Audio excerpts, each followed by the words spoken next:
야고보서 1장 1절로 4절의 말씀을 가지고 시험을 당해도 기쁘게 여길 수 있겠습니까? 라는 제목으로 이 시간 하나님의 말씀을 나누고자 합니다.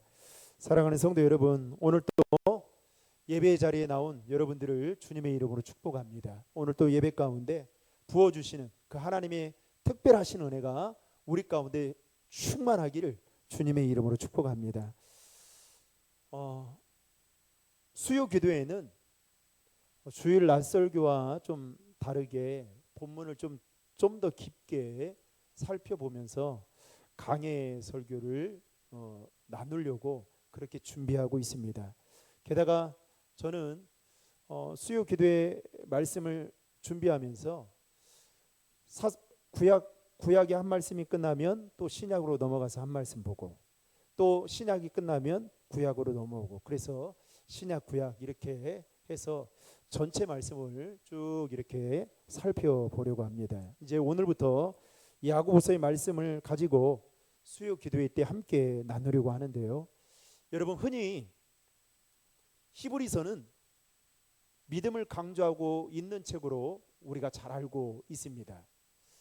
반면에 오늘 우리가 함께 살펴보게 될 야고보서는 행함을 강조하고 있는 책이라고 우리는 익히 잘 알고 있죠. 그 이유는 야고보 사도는 야고보서 말씀을 통해서 이렇게 말씀합니다. 행함이 없는 믿음은 죽은 믿음이다 라고 말할 정도로 언뜻 보면 행함을 강조하고 있는 책이 바로 야고보서 말씀이 아닌가 이렇게 생각해 볼 수 있습니다. 그러나 여러분, 성경 전체를 숲으로 놓고 보면 사실은 그렇지만은 않습니다.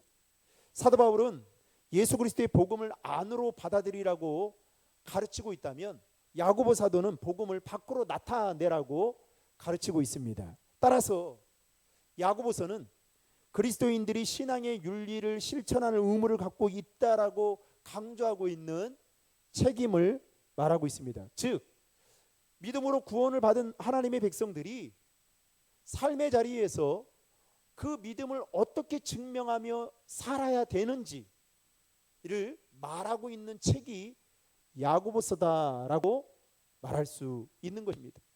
그러니까 여러분, 우리 믿음으로 구원을 받는 것이 끝나는 것이 결코 아닌 거죠. 왜요? 구원받은 하나님의 백성으로서의 성화된 삶을 사는 것, 이게 우리에게 필요하기 때문입니다. 신약 성경에는 야고보라는 이름을 가진 4명의 사람이 있습니다. 그런데 이 성경학자들은 이 야고보서 말씀의 저자인 야고보가 누구로 추정하고 있느냐? 예수님의 육신의 형제인 야고보로 추정하고 있습니다. 그런데 여러분, 요한복음 7장에 보면 이 야고보를 비롯한 예수님의 친형제들이 예수님이 한창 사역을 할 때에 예수님이 메시아라는 거에 대해서 여러분 확신이 있었을까요? 없었을까요? 없었습니다. 그런데 그의 부모였던 마리아나 요셉은 이 예수님이 메시아라는 사실을 어느 정도 직감하고 확신하고 있었습니다. 왜냐하면 예수님이 태어나실 때에 천사를 통해서 그가 낳을 그분이 바로 예수 구원자라는 사실을 미리 계시를 통해 말씀해 주셨기 때문입니다. 그래서 요한복음 7장에 보면 예수님의 동생들이 여기에 대한 메시아라는 거에 대한 확신이 없으니까 예수님께 뭐라고 이야기를 하냐면, 당신이 정말 예수라면 왜 여기에만 머물러 있습니까? 예루살렘에 가서 당신 자신을 멋지게 한번 증명해 보십시오 라고 말하는 장면이 나옵니다. 그런데 성경은 그 예수님의 동생들이 예수님께 말했던 이 말에 대해서 뭐라고 설명을 하고 있느냐? 여러분, 요한복음 7장 5절의 말씀을 화면을 보고 같이 읽겠습니다. 이는 그 형제들까지도 예수를 믿지 아니함이로라. 그러니까 이 말씀처럼 예수님의 친형제들은 예수님을 메시아로 믿었다고요? 안 믿었다고요? 믿지 않았습니다.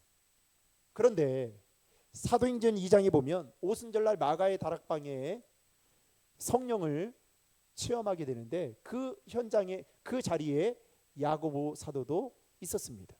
게다가 고린도후서 15장 7절에 보면 고린도후서 15장은 부활장이라고 잘 알려져 있죠. 거기에 보면 이렇게 설명해요. 야고보가 부활하신 주님을 만났다라는 이야기가 소개되고 있습니다. 부활하신 주님께서 그에게 나타났다라고 이렇게 말하고 있습니다. 그러면서 그는 부활하신 주님을 만나고 난 이후에 야고보 사도는 예루살렘 교회에 기둥과 같은 인물이 됩니다. 예루살렘 공회의 의장 역할을 감당하기도 하죠.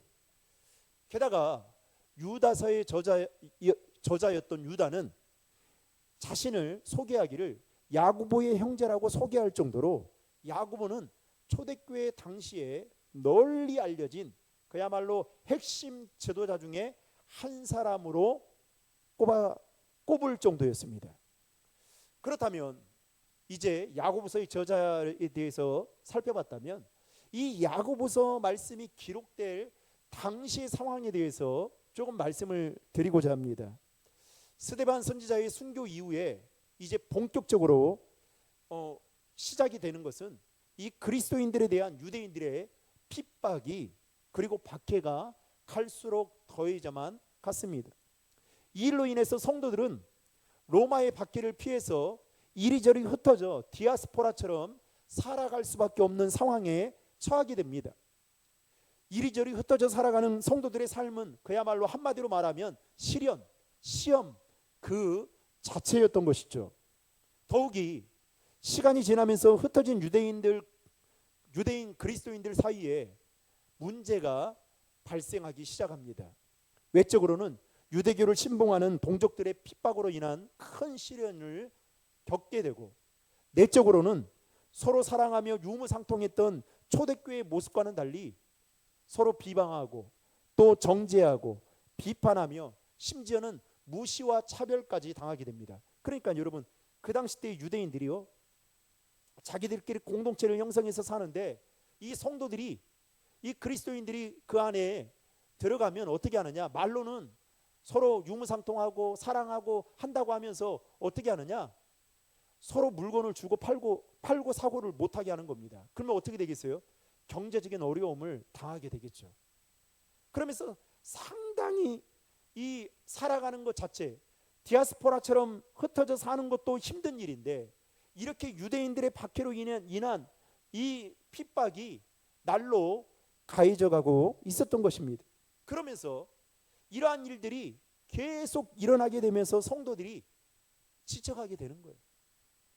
상황이 더 좋아져야 되는데 좋아지지 않고 더 갈수록 나빠지니까 어떤 일이 벌어지느냐, 그리스도인들 가운데에도 배교하는 자들, 주님을 이제 모르는 척하고 멀리하는 배교하는 자들이 하나둘씩 늘어나고 있는 상황이었습니다. 바로 이때 야고보 사도는 여러 곳에 흩어져 박해를 받고 시험을 당하고 있는 성도들에게 써서 보낸 편지가 바로 야고보서 말씀입니다. 여러분 1절의 말씀을 화면을 보고 같이 읽겠습니다. 하나님과 주 예수 그리스도의 종 야고보는 흩어져 있는 12지파에게 문안하노라.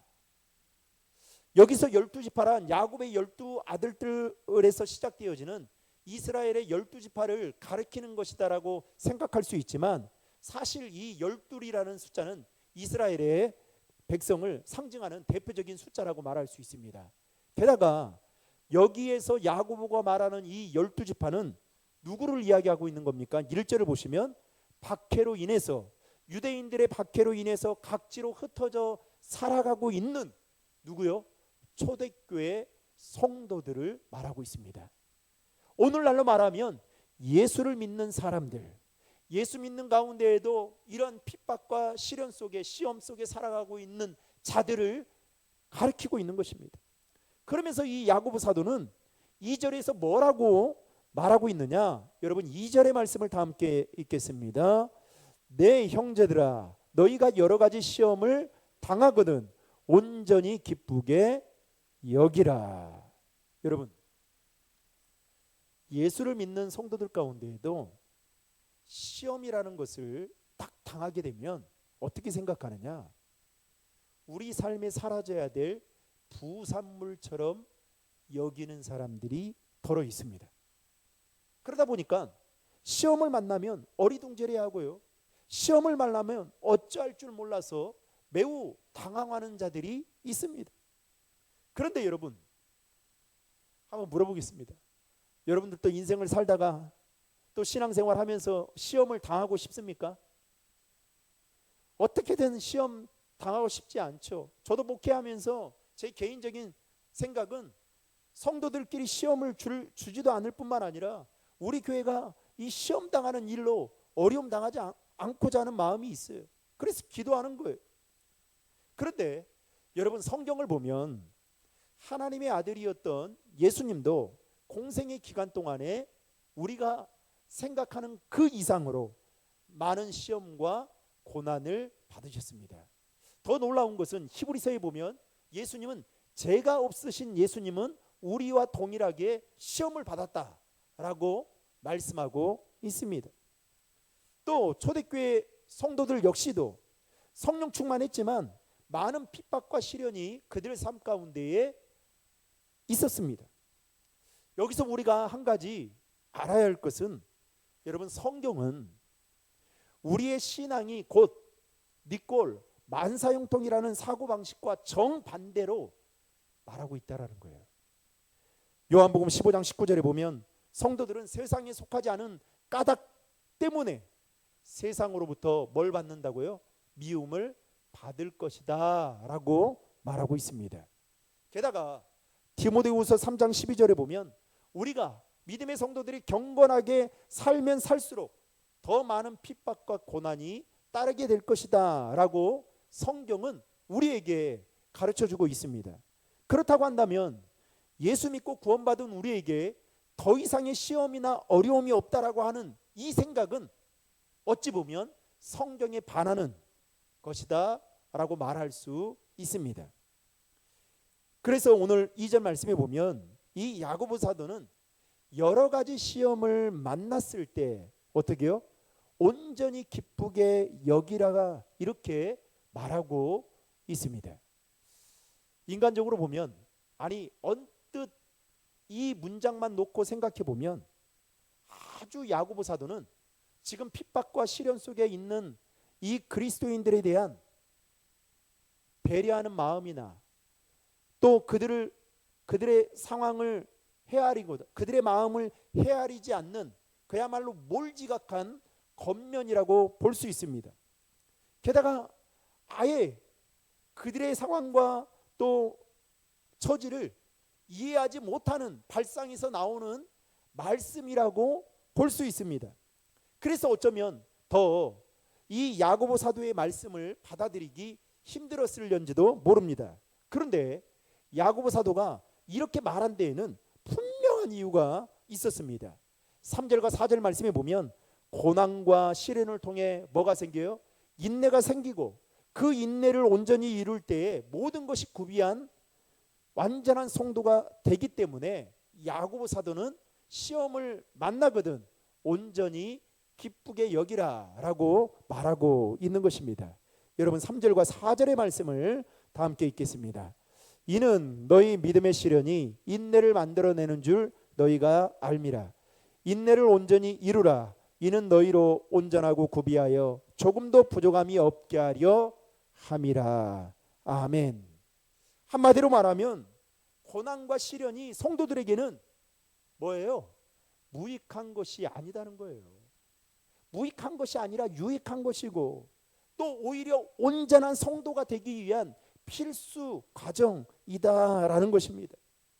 여러분, 이 말을 사도 바울이 표현을 빌리자면 이런 거예요. 성도들에게 닥쳐오는 모든 고난과 시험은 인내를 만들고 인내는 연단을 만들고 연단은 소망으로 이어지는 과정을 거쳐 온전한 성도로 세워지는 성화의 과정이다, 이렇게 말할 수 있는 것입니다. 그러니까 여러분, 이 믿음의 사람이 하나님 앞에 온전하게 서기까지는 여러분 그냥 되는 게 아니에요. 예수 그냥 교회 나온다고 이렇게 딱 되는 게 절대 아닙니다. 제가 아까도 기도했지만 여러분 인류 신앙인 되는 거 여러분 생각처럼 쉽지 않습니다. 2류, 3류 신앙인들이 많아요. 세상에 한 발, 교회에 한 발, 양다리를 걸치며 신앙생활하는 사람들이 얼마나 많은지 모릅니다. 절대로 교회를 다닌다고 해서 변화되는 것이 아니에요. 예수님을 만나야 변화되는 것이죠. 게다가 이 야고보 사도는 이러한 시험을 참는 자들에게 복이 있다라고 말하면서 12절 말씀에 보면 이렇게 말합니다. 하나님께서 약속하신 생명의 멸류관을 얻을 수 있다라고 말하기까지 합니다. 12절의 말씀을 다 함께 읽겠습니다. 시험을 참는 자는 복이 있나니 이는 시련을 견디어낸 자가 주께서 자기를 사랑하는 자들에게 약속하신 생명의 멸류관을 얻을 것이기 때문이라. 아멘. 시험을 참는 자에게 하나님께서 약속하신 생명의 멸류관이 그들에게 있다라고 말하고 있으면서, 그렇기 때문에 야고보 사도는 지금 핍박받는 유대인들로부터 핍박받고 또 시련 속에 있는 그들에게 뭐라고 말합니까? 그래도 기뻐해야 된다라고 말하고 있는 것입니다. 여러분, 우리 삶에 고난과 시련이 때로는 달갑지 않고 힘든 것만은 분명한 사실입니다. 하지만 고난과 시련 속에서 우리를 다듬어서 완전한 존재로 만드시기 위한 하나님의 손길이 그 가운데 있다라는 것을 여러분 우리는 잊어서는 안 되는 겁니다.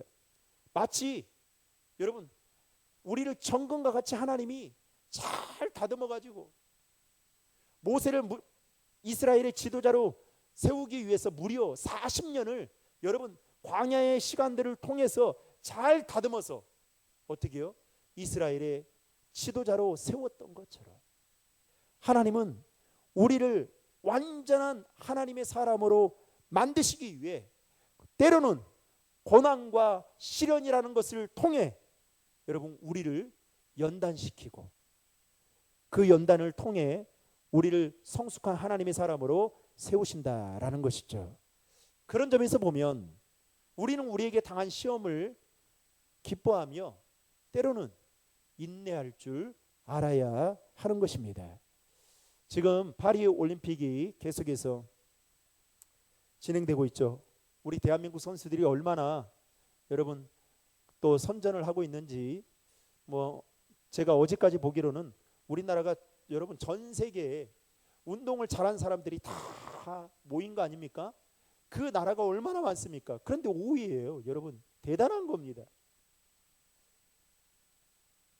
아마 저는 그것을 보면서 아마 그 가운데에는 어떤 운동선수가 어렸을 때부터 남들보다 더 뛰어난 재능을 가지고 있는 선수도 분명히 있을 겁니다. 그런데 여러분 아무리 뛰어난 재능을 가지고 있다 할지라도 운동선수로서 대성을 하기 위해서는 여러분 어떻게 해야 될까요? 고되고 힘든 훈련을 인내해야 돼요. 인내해야 돼요.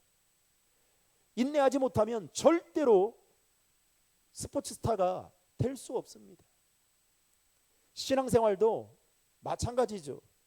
성경에 나오는 인물 중에 여러분 노아를 보십시오.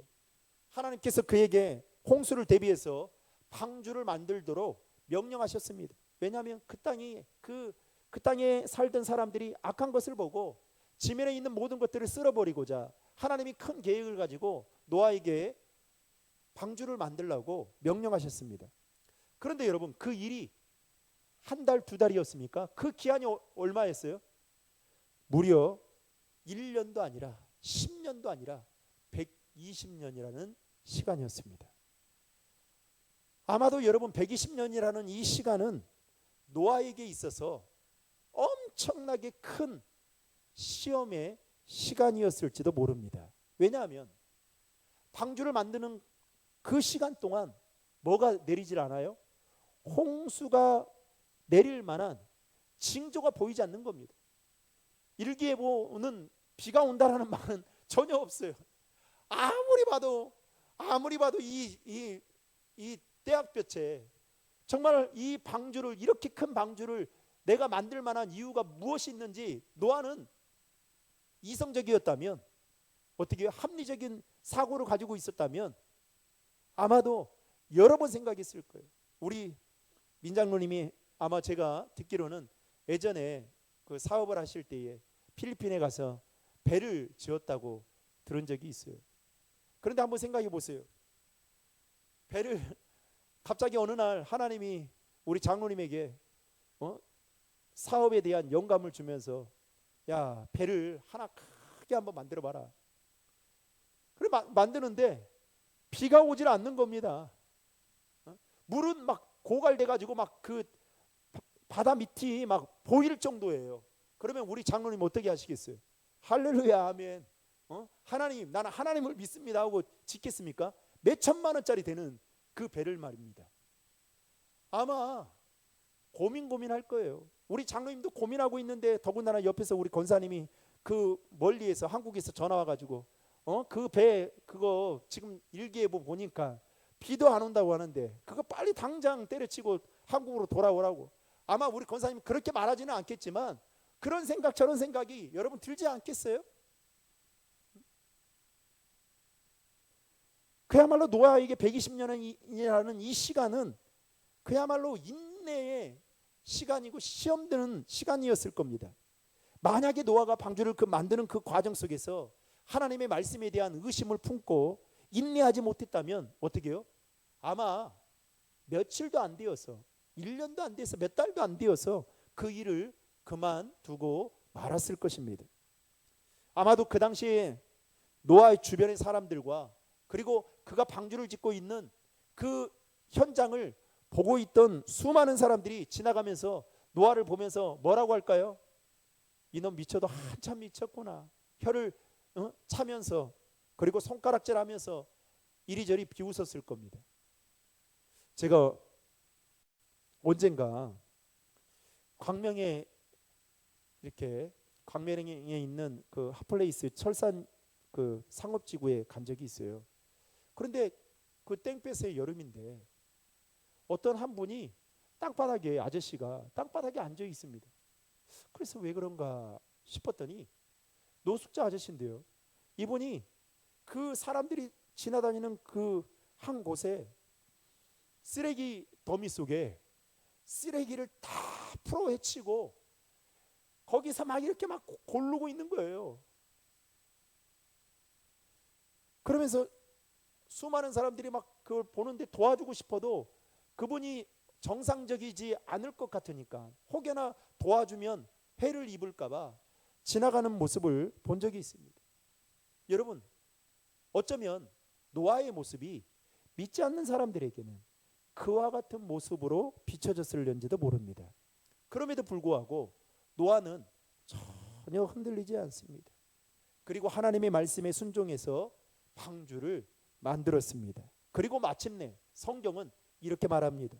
하늘의 창문들이 열려 40주야를 비가 땅에 쏟아지매 지면에 있던 모든 생물을 포함한 동물과 사람들이 다 죽었다라고 이야기하고 있습니다. 그러나 노아를 포함한 그의 가족들은 살아남게 되었던 거죠.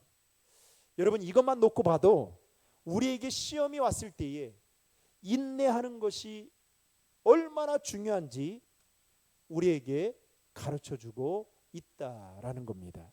노아의 인내가 그의 가족을 살려냈던 것이죠. 여러분, 이 세상에 그 누구도 시험을 좋아하는 사람은 없을 겁니다.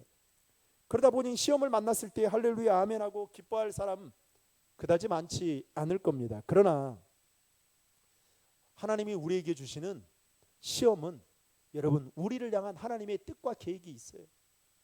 더 나아가서 시험을 이기는 자에게 하나님은 약속하신 생명의 멸류관이 분명히 있다라는 사실을 믿으시길 바랍니다. 믿음의 사람이라고 잘 알려진 아브라함도 하나님이 그를 시험하기 위해 그의 아들 이삭을 번제로 바치라고 말씀하신 내용을 우리는 잘 알고 있습니다. 뒤늦게 얻은 아들이기 때문에 그야말로 하나님의 말씀이 그에게는 청청병력과 같은 말씀이었을 것입니다. 시험에 빠질 만한 말씀이었을 거예요. 그런데도 불구하고 성경에 보면 아브라함은 지체하지 않고 두 사안을 데리고 그리고 자신의 아들 이삭을 데리고 모리아산에 가서 번제로 바쳤던 것을 우리는 성경을 통해 알고 있습니다. 그때 하나님이 어떻게 해요? 자신의 아들 이삭을 살려줄 뿐만 아니라 그 아브라함을 그때서야 비로소 네가 나를 경외한 줄 아노라 라고 하면서 그의 믿음을 의롭다 인정해 준 것을 우리는 성경을 통해서 보게 됩니다. 바벨론의 포로로 끌려갔던 다니엘도 역시 그의 삶에 시험이 있었습니다. 당시 다니엘은 포로로 끌려갔지만 총기 있는 것 때문에 느부갓네살 왕의 발탁을 받게 되죠.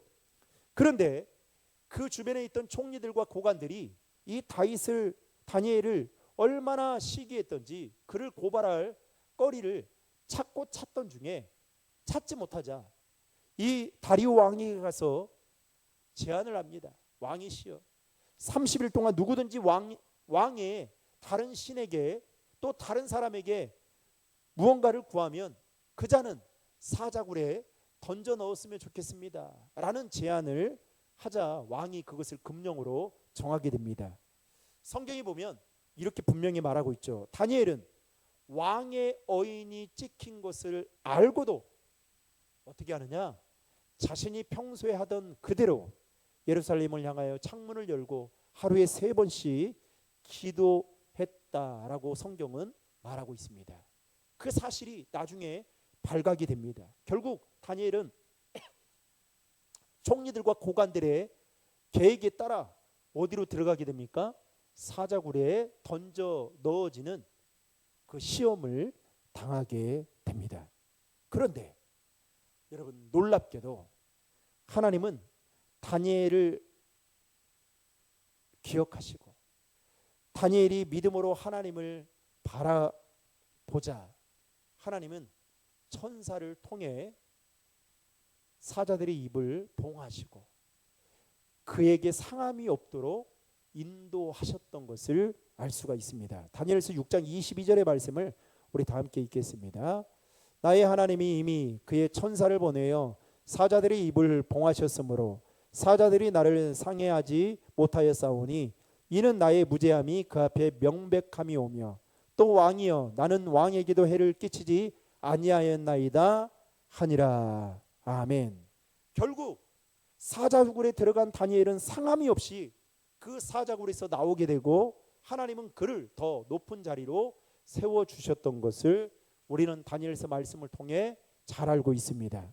말씀을 맺고자 합니다. 사랑하는 성도 여러분, 시험이라는 것은 때론 우리를 연단하게 해서 하나님 앞에서 더 가치 있는 존재로 만들고자 하는 하나님이 우리에게 주는 축복의 도구입니다.